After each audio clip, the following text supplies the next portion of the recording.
What would a Christie presidency, your Department of Human and Health and Human Services. Health and Human Services look like? Well, listen, it would not only be restricted to there.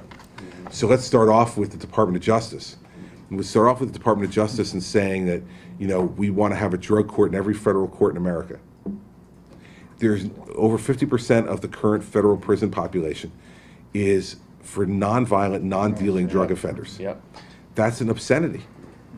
It is a waste of federal resources, and it is not helping people get their lives back.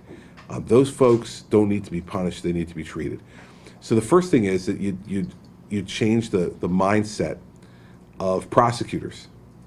Say, okay, because I was one for a long time, and you know, I used to bring the new prosecutors I'd hire, I'd bring them into my office before I'd swear them in, and I'd make them look at the seal of the department, and I'd say, read the seal of the department.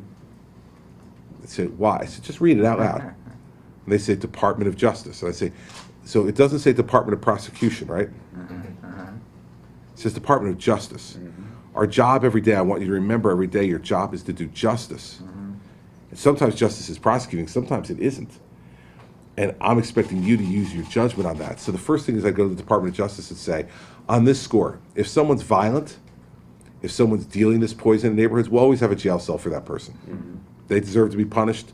They're profiting from this poison. They're creating violent acts in its wake. You need to be punished for that.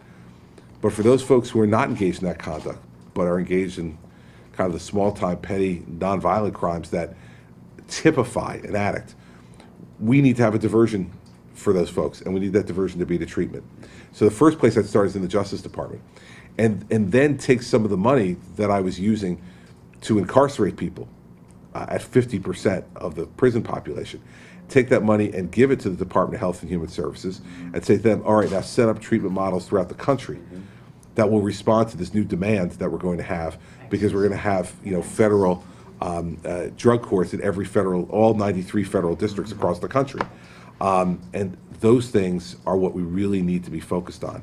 And so that's what it would look like. And I think the third piece of it would be a president who was talking the way I spoke downstairs and the way I'm speaking up here now on a regular basis around the country behind the seal of the president, so that anyone, whether it was Tim or Betsy or Liz, no matter what stage of your disease or your recovery you were in, would turn on the television set or go on your iPad or your PC and say, the President of the United States gets it.